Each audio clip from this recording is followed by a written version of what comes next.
ասենք փառք Տիրոջը, Տիրոջ անունը փառավորվի։ Ուրեմն այսօր ուզում եմ մի թեմայի մասին խոսենք, որը վերնագրել եմ մի բողոքի Աստծուն, երբ որ ճիշտ տեղում չես։ Այսօր իրոք երևի հազարավոր, միլիոնավոր քրիստոնյաներ, մարդիկ, թեկուզ անհավատներ շատ անգամ իրոք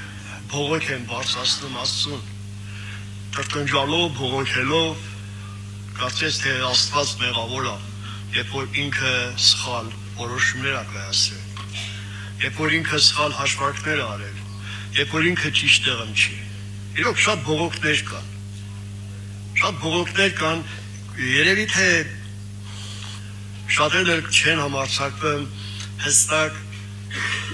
ասեն խոսքեր Տիրոջը, բայց իրանց ներսի մեջ ներսում ծրտնեղված են Աստծուց, դադարում աղոթքը, դադարում Աստծու հետ հաղորդակցվելը, դադարում զղջալ, խոստովանվել, առաջ գնալ եւ էլի բողոքում են Աստծուն, ոնց որ թե ճիշտ ատեղ ուղիղ չի գրված, մենք մեր պատկերացնելով ենք ասում, երբ որ Ադամը մեղանչել էր, ասավ այն կինը, որ դու տվիր։ Հստակ չի ասում, որ դու ես մեղավոր, բայց դա այն կինը, որ դու տվիր։ Ոչ թե գրված է, այն կինը ինձ ասավ խաբեց, դու որ տվիր։ Նու չեմ ասում, որ բողոքեր, բայց դե նման մի բան էր, որ իրոք էլի մեղավորը ոնց որ թե Աստված էր։ Գիտեք, մի օրինակ բերեմ, մարմնավոր օրինակ, ոչ մի վարորդ իրավունք չունի բողոքի պարեկից, երբ որ հոդգիծն անցել։ Նրա բողոքը անհիմն է։ Երբ որ կարմիր լույսի տակով անցել, բողոք չկա։ Բողոքը ինքն է։ Եվ Սուրբ գրքի մեջ է գրված ամից անցի ցանկը, մի քանդի սահմանը, որ օձը չխայթի։ Պետք չի նույնիսկ օձին բողոքելը։ Պետք չի նաև Աստծուն բողոքելը։ Բողոքը քո մեջ է։ Դու պետք է նայես, ինչի անցար։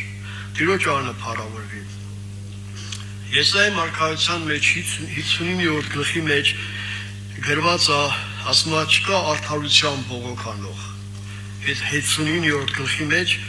արդարության 4-րդ խոսքի մեջ ասում է չկա արդարության բողոք անող եւ չկա ճշմարտության մեջ դատ վարող։ Նրանք հույս են դնում դատարկ բաների եւ խոսում են ունայնություն։ Եվ իրոք որ արդարության բողոք չկար, Իսրայելն էլ իրավունք չուներ բողոքելու Աստծուն, բայց հաճախ բողոքում էին Աստծուն, որ ինչի այսպես կամ այնպես, այդ բողոք իրանց մեջ է, իրենք էին անցել, իրենք էին անցնում կարմիր գիծը։ Եվ շարունակ բողոքում էին 137 Սաղմոսի մեջ այս ձևի միտք կա, ուրեմն գրված է ասում է 137 Սաղմոսի մեջ ասում է Բաբելոնի գետերի մոտ այնտեղ նստում էինք եւ լավ լինում Սիոնը հիշելիս։ Նրա մեջի ուրիներից կախ էին տալիս մեր քնարները, որովհետեւ մեծ գերի անողները մեզանից օրհնության խոսք էին ուզում, պահանջում էին այնտեղ։ Եվ ասում են ինչպես երկենք օտար երկրում է։ Ու գալիս ենք 7-րդ խոսքի մեջ այս ձևի մի հատ բողոք էին ներկայացնում, ասում են Տեր հիշիր Եդոմի որդկանցը Երուսաղեմի օրերում, որ ասում էին քանդեցեք Պարիսպը։ Հիմա իրանք գերության մեջ են, ասում են ինչպես երկենք օտար երկրում։ Իրանք գերության մեջ էր, բայց ոնց որ թե մեղադրանքը բարկված էր Եդոմի որդկանցը։ Իրենք էին արհամարել Աստծո օրենքները եւ հայտնվել էին գերության մեջ եւ բողոքը անհիմն էր, բողոքելու ինչ որ ազգերի, որ իրանք այդ վիճակի են հասցրել։ Տիրոջ անունը փառավորվի։ Այսօր ժողովուրդ ջան, բողոքից առաջ իրոք նայենք երկինք ու ասենք Տեր, որտեղ եմ սայթաքել։ Ինչի համար եմ այսօր այս վիճակի մեջ, որը չկա իմ մեջ հոգևոր կյանք, չկա աղոթքի հետ հաղորդակցություն, երկինքի հետ հաղորդակցություն, չկա հանդիմանություն, չկա խշմտանք,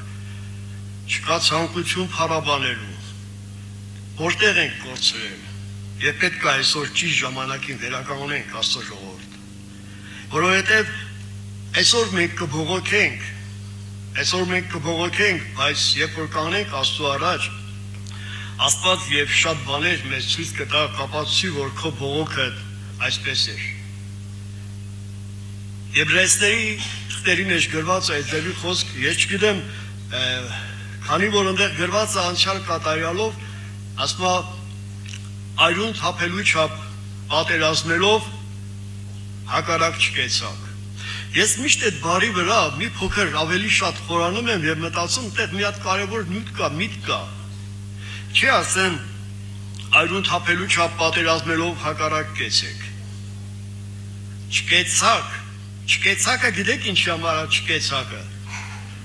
Ես հասկանում եմ, որ դա մի օր ասվելու այդ խոսքը, չկեցակ անցյալ կատարյալով ասվելու, չկեցակ այսօր։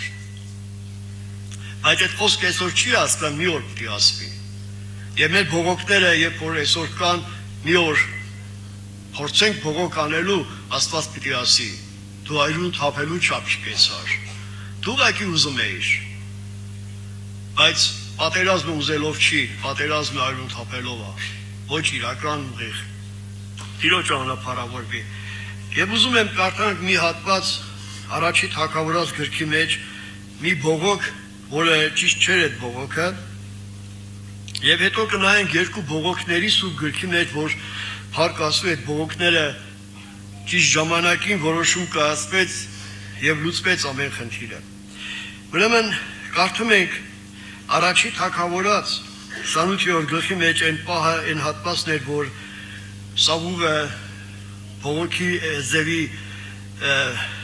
կարելի ասել մի բողոքի մի հատ թույլ տվեց, մի հատ նոտա տվեց, որ կարծես թե մեղավորն էլի Աստված էր կամ ինչ-որ մեկը։ Ուրեմն կարդում ենք այդ հատվածը, երբ որ այն պահն էր, որ Սավուղը պատերազմների մեջ էր եւ արդեն իսկ այն վիճակն էր, որ թշնամին պատել է շուրջապատը, շուրջ կողմը եւ ինքը վախի մեջ էր, ինքը սարսափի մեջ էր։ Գիտեք, սարսափի մեջ, եկեք մի փոքր թեմայից դուրս մի միտք ասեմ, գիտեք, հոգևոր մարդը երբ սարսափի մեջ հայտնվեմ, հանցանքը այդ պահին չի, որ դու սարսափի մեջ ես եւ ինչ-որ վախերի մեջ ես, հանցանքը ինչ-որ ժամանակ է, որ դու կորցրել ես Տիրոջը։ Եվ եկել է սարսափի ժամանակը, դու ուզես չուզես պիտի սարսափես, չուզես պիտի մտածես, մտահոգվես եւ ցավոք սրտի ոչ ճիշտ որոշում կայացնես, ինչպես Սավուղը։ Եվ ուրեմն ասма երբ փղշտացների ժողովեցան եկան Սունամուն բանակ տվին, Սավուղն էլ ժողովեց բոլոր Իսրայելին եւ բանակ տվին Գերբոեումը, եւ Սավուղը տեսավ փղշտացների բանակը եւ վախեցավ եւ սիրտը շատ դողաց։ Եթե սուրբ գրքի մեջ գրված է շատ խիստ նշանակում է դրանից են կողմել վախ չկա։ Կան տեղեր, որ գրված է վախեցավ, բայց շատ խիստ սարսափելի վախեցավ։ Արդեն պատկերացնում եք ինչ կատարվեց։ Եվ կատարվեց ավելի վատագույնը, ավելի, որը մենք ենք կատարում ժողովուրդ ջան։ Ուրեմն ասում է Սավուղը մի հատ լավ բան արավ, ստեղ, բայց իհարկե պետքա շուտ արվեր։ Սավուղը տեսավ փղշտացների բանակը եւ վախեցավ եւ սիրտը շատ դողաց եւ Սավուղը Տիրոջը հարցրեց։ Առաջի ազգից շատ լավ բան ասում, հարցնը։ Տիրոջը հարցրեց, ինչ հարցրեց։ Տիրոջը հարցրեց, բայց Տերը ինչ արավ չպատասխանեց նրան։ Ոչ երազներով, ոչ ուրիմով եւ ոչ մարգարեներով։ Եվ Սավուղը դիմում Աստծուն հենց այդ պահին, երբ որ վախը պատել է, թշնամին եկել է, հոգսերն եկել է, եւ դիմում Աստծուն, բայց երկինքը չի պատասխանում։ Իսկ ի՞նչն էր պատճառը։ Պատճառը ուրիշ բան էր, ժողովուրդ ջան։ Ճիշտ է, լավ բան էր։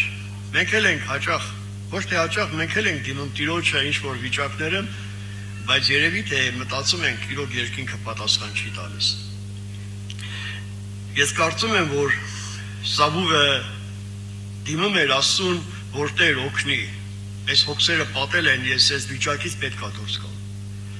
Համոզված եմ, որ դա է ուզում, որովհետև այդ պահին ուրիշ բան չէր պետք իրան։ Ուրիշ բան չէր պետք, ինքը չէր ասում, Տեր իմ, չգիտեմ, փառքը մեծացրա կամ իմ կոթողներն ավելացրա, այդ լայքերն ավելացրա, ինձ ասում էր, որ Տեր ինձ օգնի այդ պատերազմի մեջ, բայց երկինքը լուր էր։ Սավուղը իր կյանքում ինքը ինչ էր ավելացնում, կոթողներ, մենակ կոթողներ։ Իր համար միևնույն էր, Աստված իրանից հեռացել է, թե չէ։ Բայց եկել է իրավիճակ արդեն ինքը պետք է, Աստված պետք է իրան, Աստված չի պատասխանում։ Այսօր ինչ կոթող ես դու պատրաստում քեզ համար, որ ավելին է, քան քո Տեր Աստվածը, որ դու կարացած հեռացել ես Տիրոջից։ Կամ չես հեռացել, բայց կապ չունես Տիրոջ հետ։ Ինչ կոթողներ ես քեզ համար հավաքը։ Ինչերի ես սպասում, որ մարդիկ քեզ ինչպես դիմեն, ոնց անեն, ոնց մոտենան, ինչքան քեզ փառավորեն, ինչքան քո կարծիքը հարցնեն։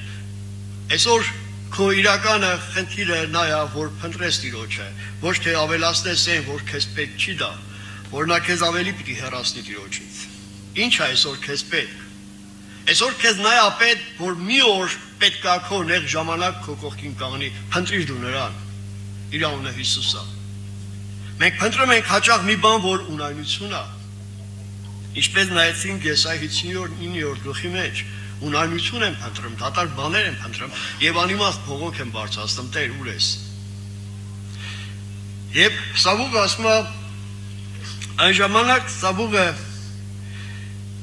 ծառաներին ասեց. Ինձ համար մեկ վհուկին որոնեցեք, արդեն գուշակի կարիք էր ես կան։ Այդ հենց ստեղ է մեր սխալը, ժողովուրդ ջան։ Մի անգամ այս ձևի հարց եմ տվել, չգիտեմ,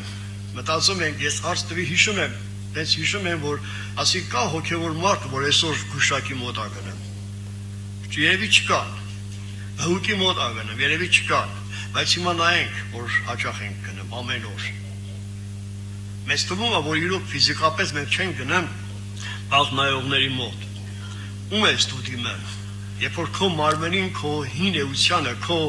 բնավորությանը, քո այն փորձառությանը, որ մի ժամանակ դու արել ես, դու կրկին դիմում ես նրան, բայց մոռացել ես, որ նա չկա։ Սավուղի համար գոյություն պիտի չունենար վհուկները, որովհետև ժամանակին ինքը վերացրել էր, բայց ինքը փնտրում էր վհուկին։ Մի փնտրի վհուկին, նա քեզ ճիշտ խորհուրդ չի տալու, մի փնտրի քո մտքին, քո հասկացողությանը, նա քեզ խաբելու է, նա քեզ ուղարկելու է մեկ ուրիշ տեղ։ Նա քեզ երբեք չի ասելու, եւ Սավուղին երբեք իր վախը չասավ, Սավուղ, դու ավելի լավ է ոչ թե գնաս վհուկի մոտ, կամ մոտենաս Աստծուն, նա գնա Դավիթի հետ հաշտվի։ Գնա Դավիթի մոտ, ասա Դավիթ, ես 40 տարի քեզ անիմաստ հալածել եմ, 40 տարի քեզ քո շահերը ոտնահարել եմ, քեզ անարգել եմ, քեզանից չարախոսել եմ, քեզ մարդկանց մոտ ներկայացել եմ ոչինչ, անհիմն բաներ եմ ասել քո մասին։ Գնա դու Դավիթի հետ հաշտվի։ Գնա Դավիթին ասա, Դավիթ, ես սխալ եմ եղել, ես իմ փառքն եմ որոնել, ես մտածել եմ, որ փառքերը քեզ են տվել, բայց ինձ ոչ մի բան չեն տվել։ Ես հիմա եկել եմ, անհիմն քեզ հալածել եմ, ես քեզ հալածել եմ, մեկի եմ հալածել, որ նույն Աստվածն ենք ունեցել։ Մեկի եմ հալածել, որ նույն ճշտամին ենք ունեցել։ Եկեք ժողովուրդ ջան, ոչ թե գնանք, ես չեմ ասում չգանք Աստծուն մոտենանք։ Ոչ թե գնանք իրական Աստծուն ասենք, Տեր, ինչ անեմ, պատասխան չկա, ես ինքս անեմ, այլ ասենք, Տեր, որտեղ եմ սայթակել։ Ես ուզում եմ այսօր բժշկվեմ։ Տեր Աստված, ես անիմաստ ձևով քո մարգարեներին, քահանաներին կոտորել եմ։ Ես անիմաստ ձևով մարդկանց ոչնչացրել եմ։ Ովքեր փորձել են իմ առջև մի փոքր ինձանից մեծ լինել, նրանց ոտնահարել են, ոչնչացրել են։ Տեր Աստված, քո առաջ եմ մեղանչել եւ այսօր երկինքը փակ է ինձ համար, ես քո ողորմությունն եմ ուզում։ Համոզված եմ, որ երկինքը պիտի պատասխաներ։ Այդ երկինքը լուր էր։ Եվ ցավալի է այդ պահը, երբ որ մարդը այդ վիճակում արդեն նրա միտքը, նրա բանականությունը գործում է եւ նրան այլ ճանապարհների ուղարկը։ Մարմնավոր գործեր, մարմնավոր քայլեր եւ մարդը ավելի հեռանում Աստծուց։ Եվ անհիմն էր Սավուղի բողոքը։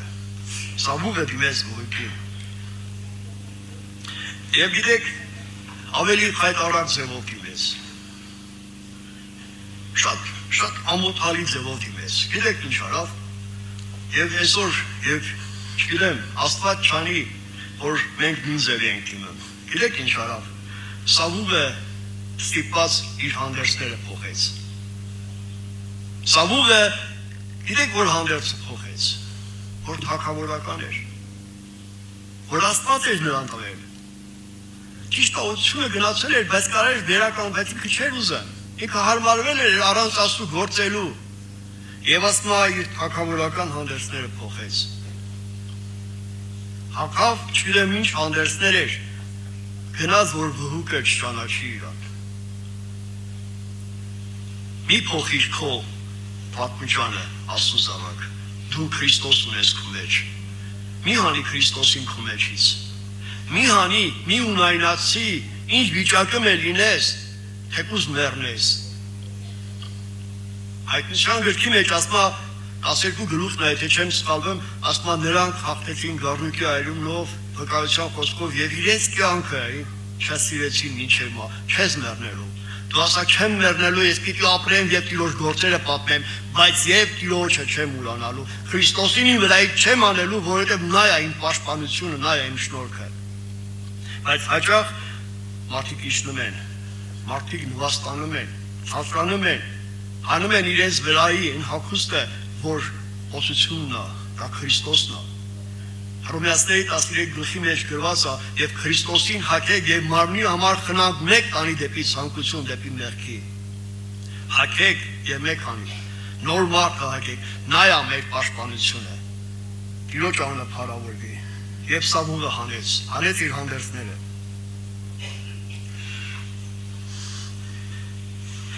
Նոր ուզում որպեսզի ավելի կարճ հագեց, եկեք նայենք երկու իրոք մարդկանց, որոնք իրոք այդ քայլ արեցին։ Կար մեկը, որ ճիշտ ժամանակին ինքը ճիշտ որոշում կայացրեց։ Ճիշտ է դա առակ էր, բայց փառք Աստծո, մենք գիտենք, որ յուրաքանչյուր առակի մեջ էլ Տերն է խոսում։ Այնտեղ ամեն մի խոսքը կա իրոք պատմություն, ամեն մի խոսքը կա մի հատ նոր ավետարան, որի մեջ խոսում է Տերը։ Ուրեմն գիտենք անարակ որդուն։ Անարակ որդին խելացի էր, որ ինքը այնտեղ որտեղ խոզի կեր էր ուտում, չգիտեմ ինչ էր ուտում, խելացի էր նա, որ ինքը ճիշտ որոշում կայացրեց։ Նա չմեղադրեց իր հորը, չասավ հայրս, այսքան ունեցված կունի, բայց ես կեր եմ ուտում։ Այսօր մի բան եմ ուտում, որ եթե չեն տալիս։ Եվ ասավ, քանի